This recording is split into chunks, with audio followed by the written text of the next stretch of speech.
మన నాటుకోళ్ల ఫామ్ దగ్గరికి వెళ్తుండే పొద్దునే ట్రాఫిక్ జామ్ అయింది. Hello guys, welcome to feed by nature. పోయిన వీడియోలో మనం 25% దాకా ఫ్లోరింగ్ కంప్లీట్ చేసుకున్నాం కదా. ఈ రోజు టోటల్ కంప్లీట్ చేసుకోవాలి. మేము లేనప్పుడు మా గ్రాండ్ పా మేస్త్రీలను పెట్టి ట్యాంక్ కట్టించిండు. ఎందుకు బ్రో మొత్తం మీరే కడుతురు కదా, ట్యాంక్ ఎందుకు మేస్త్రీలను పెట్టిరానంటే మేము కడుతుంటే మొత్తం ప్యాచ్ వర్క్ చేయాల్సి వస్తుంది బ్రో ట్యాంక్ కి.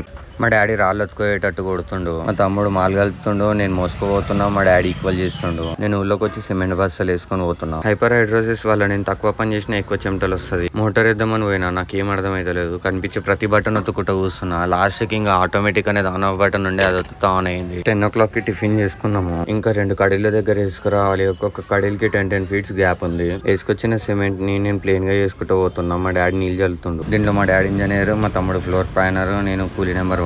మా గ్రాని అందించే మాల్ ఎత్తుకోయి మా డాడీకి ఇస్తున్నా. కొంచెం కొంచెం మాలేం కలుపుతామని చెప్పేసి నేను మొత్తం ఒకటేసారి కలిపేసిన. లోపల కప్పని చూసి నేను కప్పి గంతులు వేసిన, అది కూడా భయంతోని. నేను ఫామ్ లో వర్క్ చేస్తుంటే మా డాడీ వాళ్ళు రూమ్ లో చేస్తారు. ఫైనల్ గా మన ఫ్లోరింగ్ అంతా కంప్లీట్ అయిపోయింది. తాటికాయలు తినేసి కళ్ళెత్తుకొని వెళ్ళిపోతున్నాం ఫామ్ దగ్గరికి. Okay bye. ఈ వీడియో ఇంతే. వచ్చే వీడియోలో మళ్ళీ కలుద్దాం.